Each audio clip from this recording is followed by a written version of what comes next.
안녕하세요. 잘 싸우는 변호사 김범식 변호사입니다. 오늘은 제가 이렇게 앉아서 촬영하는 게 아니라 서서 촬영을 하고 있는데요. 지금 사안이 사안인 만큼 아무래도 조금 더 중대하게 다뤄보고자 이 컨텐츠를 기획을 하게 되었습니다. 어제 계엄령 선포가 있었습니다. 계엄령 선포가 있었고 계엄령이 이제 국회에서 의결을 해서 계엄령이 해제가 되었는데 그 과정과 계엄령이 무엇인지, 그리고 계엄령이 선포되면 어떤 효과가 있는지, 계엄령 선포할 때 선포문을 가지고 이게 정말 적법한 계엄이 맞는지, 그리고 계엄 해제문을 가지고 이제 윤 대통령이 본인의 말이 바뀐 부분은 없는지에 대해서 정말 어디까지나 제 개인적인 생각을 전달을 해드릴 생각입니다. 일단은 계엄령 같은 경우에는 대한민국 헌법 77조에 따라서 선포를 할 수가 있습니다. 대통령이. 근데 이거의 요건이 뭐냐면은 전시, 사변, 이에 준하는 비상상태가 있어야지만이 선포할 수 있는 게 계엄령이에요. 그래서 이 계엄령을 당장에 어제 선포를 했고, 계엄사령부에서 포고령이 바로 나왔었죠. 포고령 나왔었는데 국회 자체도 정치활동 못하게 막았고, 자유민주주의 체제를 부정하거나 전복을 기도하는 일체의 행위를 금하고 가짜 뉴스, 여론조작, 허위선동을 금한다라고 얘기했는데, 언론은 다 통제하겠다는 얘기인데 여기서 뭐가 진짜고 뭐가 가짜인지에 대해서 여론 형성도 제대로 되어 있지 않고 이거를 막아버린다는 것 자체가 사실은 굉장히 위험한 상황이었었고, 모든 언론과 출판은 계엄사 통제를 받는다라는 것도 했었고, 사회 혼란을 조장하는 태업, 파업, 다 집회까지도 금지시키고 전공의들을 갑자기 다 복귀를 시켰었죠. 48시간 안에 안 하면은 이제 처단한다 라는 말을 썼었고, 반국가 세력이라는 말을 썼어요. 반국가 세력들을 얼른 제압을 하고 일반 국민들의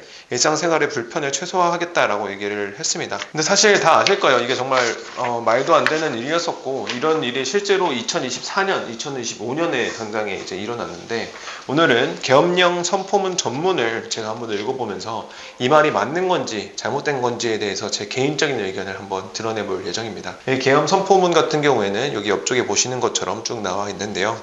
일단은 뭐 대통령으로서 피를 토하는 심정으로 호소를 드렸다고 합니다. 근데 두 번째 나오는 얘기부터, 정부 관료 탄핵 소추를 발의를 많이 했다. 이거는 다른 나라에도 없고 우리나라에도 없는 유례가 없던 상황이다 라는 걸 가지고 이제 명분으로 내세웠어요. 근데 이게 전시 상황에 해당하는 거냐? 아니라는 거죠. 정확하게 뭐 정부 관료를 만약에 테러를 했어요. 그렇게 하면은 뭐 전시, 사변 이에 준하는 상황인 거는 인정이 되겠는데, 탄핵 소추를 발의할 수 있는 거는 어쨌거나 국가의 법령에 정해져 있는 절차에 따라서 이거를 한 거기 때문에 법률적인 행위를 한 걸 가지고 전시, 사변 상태다라고 얘기하기에는 사실은 너무나도 무리하다라는 거고, 판사를 겁박했다는 거에 대해서 사실 확인이 전혀 안 되죠. 그리고 다수의 검사를 탄핵했다는 거 역시 증명이 안 됩니다. 사법 업무가 마무리됐다고 하는데 사실 저는 오늘도 재판을 갔다 왔고 어제도 하루 종일 재판을 갔다 왔고, 도대체 어떤 사법 업무가 마비가 된 건지 이해가 안 되고, 행안부 장관 탄핵 이거야 뭐 당장에 탄핵할 그 절차에 따라서 한 거고, 탄핵을 안 받기 위해서는 그거에 대해서 보호를 하는 조치들, 어떤 변론들을 펼치면 되는 거고, 방통위원장 탄핵, 감사원장 탄핵, 국방장관 탄핵 등을 시도했다는 거잖아요. 근데 이런 탄핵 소추안 발의, 뭐 탄핵 이런 거 같은 경우에는 기본적으로 법령에 다 정해져 있는 부분들이기 때문에 이걸 가지고 전시, 사변에 혹은 이게 준하는 과정으로 절대 볼 수가 없다는 거죠. 이게 만약에 바뀌어가지고 이 사람들이 만약에 테러를 당했다, 암살 시도를 당했다 이렇게 했다면 모르겠어요. 근데 이런 것들이 전혀 없는 상태에서 이런 걸 나름대로의 명분을 가지고 이야기를 하니까 국민들도 사실 동의를 할 수가 없는 상황이 돼버리는 거죠. 그리고 국가 예산 처리도 국가 본질 기능과 마약 범죄 단속, 민생 치안 유지를 위한 모든 주요 예산을 전액 삭감하여 국가 본질의 기능을 훼손하였다. 이 예산 부분 같은 경우에는 검토해서 삭감할 수 있는 부분은 삭감을 시키고, 이거를 검토하는 게 사실 국회의원들의 일이고 국회의 일이고 한데, 이 제대로 된 일을 한 걸 가지고 왜 이렇게 하는지도 이해가 안 되고, 되게 자극적인 단어를 일부러 골라 쓴 것 같습니다. 당장에 마약 범죄 단속, 마약 범죄 단속은 수사기관에서 열심히 하고 있는 상황이에요. 근데 이걸 가지고 마약이 뭐 진짜 지금 너무 퍼져가지고 마약쟁이들이 이제 활보하는 좀비의 거리가 생긴 것도 아니고 그런 것도 전혀 아닌데 지금 이렇게 얘기를 하면서 여론만 조정을, 이제 뭔가 불편함만 계속, 불안감만 계속 띄우고 있는 상황인 거죠. 그리고 대한민국 마약 천국, 민생 치안 공황 상태로 만들었다고 하는데, 사실 다 아실 거예요. 치안이 우리나라만큼 좋은 것도 없다는 거. 근데 어제 어떻게 보면은 치안이 정말 안 좋아질 뻔했죠. 오늘 당장에 저희 직원들이 출근을 못할 수도 있는 일이 발생할 수 있었던 거고, 도로에 자동차가 아닌 이제 전차가 깔린 그 모습들을 볼 수가 있었던 상황이었던 거죠. 그래서 진짜로 치안 공황 상태를 만들었던 거는 어제 아무런 명분 없이 발표했던 대통령의 이 계엄령 선포가 아닌 아닌가라는 개인적인 생각을 소신있게 밝히는 바입니다. 민주당은 내년도 예산에서 재해대책 예비비 1조 원, 아이돌봄 청년, 그리고 심해가스, 그리고 뭐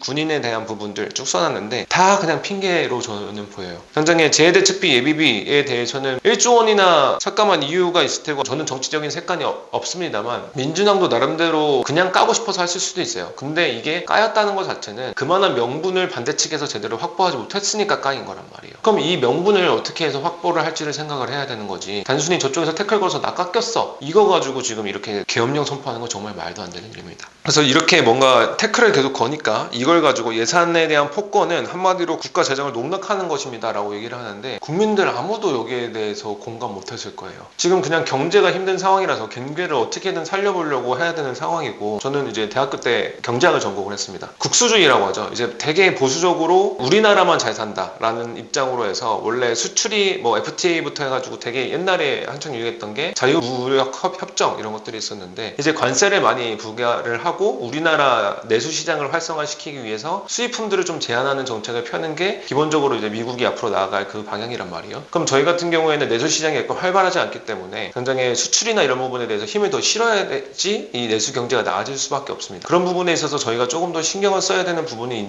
있음에도 불구하고 단순하게 예상 삭감한 것 때문에 우리나라 경제가 안 좋아졌다고 얘기하는 것 자체가 사실은 너무 말도 안 되는 얘기라고 생각이 돼요. 그리고 민주당이 입법 독재라고 얘기를 하는데, 당이 민주당만 있는 것도 아니고 뭐 입법 독재를 가지고 예산 탄핵을 뭐 서슴지 않고 있다, 국적이 마비가 되었고 국민들의 한숨은 늘어나고 있습니다 라고 있는데, 사실 국민들의 한숨은 어제 제일 많이 쉬었을 거예요. 어제 저희 직원들 오늘 눈을 쭉 봤는데 다 잠을 못 자가지고 눈이 다 쾌하게 다크서클이 내려오셔서 왔더라고요.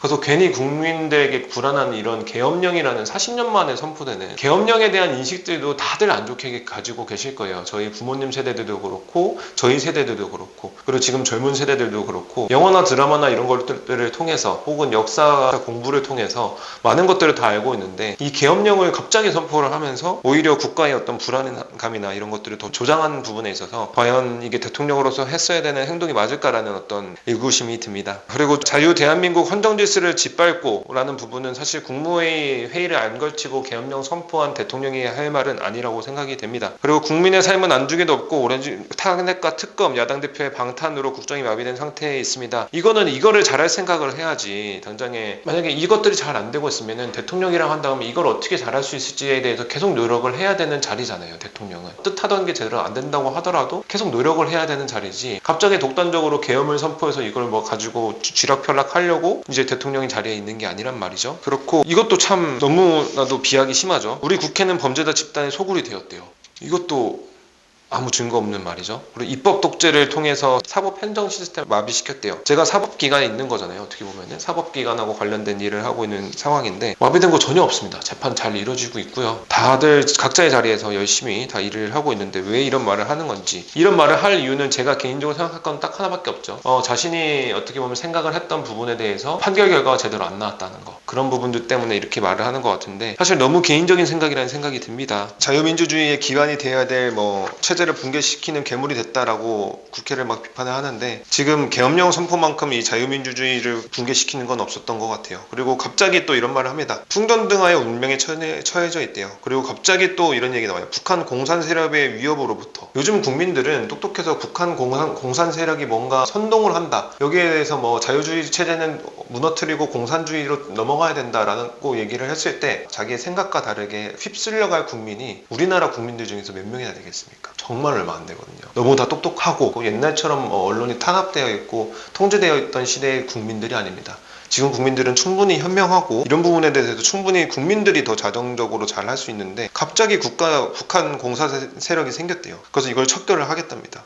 그리고 여기 뒤에 또 나와 있는 게 폐악질을 일삼은 만국의 원흉과 반국가 세력을 척결을 하겠다는 거예요. 도대체 반국가 세력이 누군지도 잠깐 지금 인정이 안 되는 상황이고, 지금 시대가 어느 때입니까? 지금 민주주의 공산주의 나눠가지고 계속 싸우는 것도 아니고, 전체적으로 봤을 때 민주주의 공산주의 같은 경우에도 서로 교류를 하고 있는 상황이고, 빨갱이라고 해가지고 잡아서 죽이고 이런 시대는 다 지났잖아요. 그렇기 때문에 이걸 가지고 지금 와서 얘기한다는 것 자체는 사실 국민들을 농락하는 걸로 밖에 안 보여요. 당장에 그리고 이런 것도 있어요. 대통령이 이 정도로 만약에 움직였다고 하면은 적어도 정당 몇 개 정도는 섭외를 해놨어야 되는 건데, 그 누구도 이 계엄령에 대해서 동의를 하는 사람이 한 명도 없어요.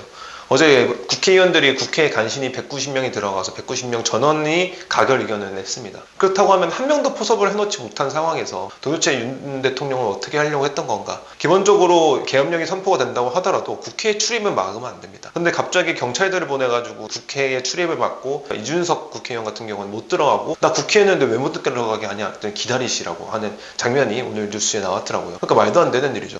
제일 처음에는 특수부대가 국회 그 건물을 지키고 있었어요. 입구를 지키다가 이제 계속 밀리고 하니까 나중에 딴 데로 빠집니다. 국민들이 박수를 쳐요. 아 정말 너희 잘 생각했다라고 했는데 이 사람들이 어디에 갔냐? 옆에 창문을 뚫고 국회 내부 건물 내부로 진입을 합니다. 그렇게 한 다음에 이제 민간인들이 못 들어오게끔 막아놔요. 그리고 안에 상황을 얘기를 들어보니까 그 국회에서 일을 하던 당직 근무자들 같은 경우가 군인들이 국회 그 의결하는 장소 안으로 못 들어오게 소화기도 뿌리면서 막았다고 하더라고요. 이게 2024년, 2025년에 있을 수 있는 일은 아닌 거죠. 계엄령 선포를 했다고 하더라도 국회의원들이 국회에 들어가서 의결을 할 수 있도록 막으면 안 되는 부분이었었고, 그리고 군대가 도대체 거기 가가지고 왜 거기 안에 진입을 한 건지에 대해서도 명확한 설명이 필요한 거고, 이 부분에 대해서는 국방부 장관 그리고 대통령 뿐만 아니라 계엄사령관까지 그리고 해당 부대의 어떤 지휘관의 역할이 있는 사람들에 대해서는 모두 징계 조치가 이루어져야 된다고 생각을 합니다. 이런 말을 제가 할 수 있는 이유 중에 또 하나는 뭐냐면은 백골부대라고 하죠. 제3보병사단의 군검사로 있었고, 제5군수지원사령부의 군검사로 있었고, 그리고 제5군수지원사령부의 법무실장으로 있었던 사람입니다. 그렇기 때문에 이런 계엄령이 터졌을 때 군인들이 엄청 고생을 해요. 아마 오늘까지 밤샌 사람들이 대부분이었을 거예요. 다 비상소집들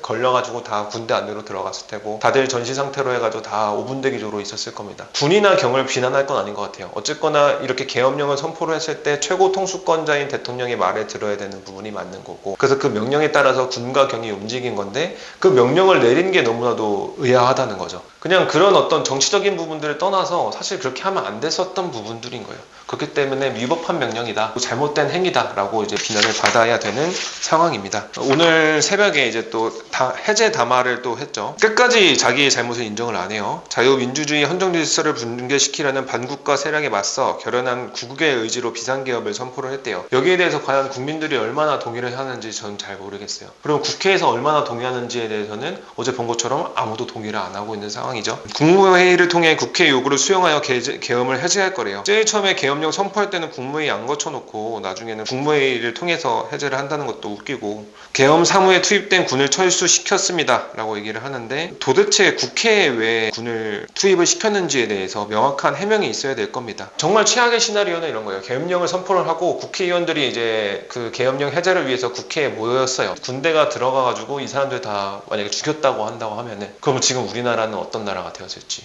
진짜 독재 국가가 되었을 수 있어요. 대부분 다 그럴 거예요. 도대체 무슨 생각으로 이랬냐라는 게 이해가 안 되니까 별의별 의견들이 다 나오고, 하다못해 국민들도 이해를 못하는 거지. 얘 도대체 왜 이랬냐 라는 부분인 건데 아무도 공감 못하고 있는 상황이라서 사실 너무나도 안타깝다라는 부분이고, 윤석열 대통령 같은 경우에는 대통령이기 이전에 법조인입니다. 원래 검사 출신이었었어요. 옛날부터 검사 출신이었었기 때문에 권력을 잡았을 때 어떻게 휘두르면 어떻게 다칠 수 있고 어느 정도의 힘을 휘두를 수 있는지에 대해서 본인이 가장 잘 알 거예요. 근데 그거를 다시 한번 휘두르고 싶어서 이렇게 행동을 했는지 모르겠는데, 정말 시대에 맞지 않는 발상이고 정말 국민들을 무시한다는 느낌밖에는 저 받지 않았습니다. 그래서 저도 어제 그 계엄령 선포를 보고 정말 이게 맞나라는 생각을 하면서 발표한 거를 계속 돌려봤거든요. 진짜 그 어디에서도 제대로 된 명분을 찾지 못해서 왜 그러지? 라는 생각밖에 안 들었던 것 같습니다. 그리고 국회의장님 분께서 어제 TV에 나온 부분이 있는데, 막 의원들이 얼른 진행하세요 얘기를 했는데, 국회의장님께서 어떻게 했냐면은 일단은 안건이 상정되지 않았으니까 기다렸다 해야 됩니다 라고 얘기를 하시면서 안건이 상정될 때까지 기다립니다. 만약에 이거를 그냥 모였다고 얼른 가결해서 넘겼으면은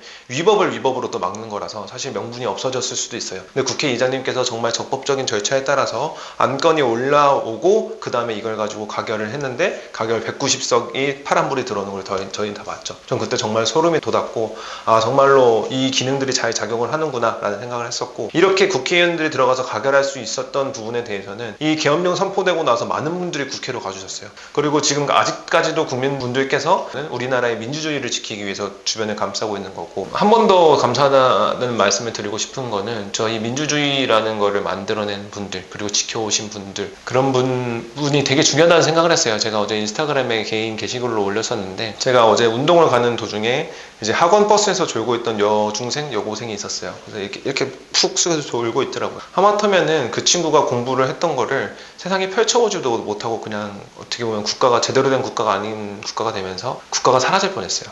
그래서 우리나라를 지켜와 주신 모든 선조분들께 감사하다는 말씀을 드리면서 오늘 영상은 마무리해 보도록 하겠습니다.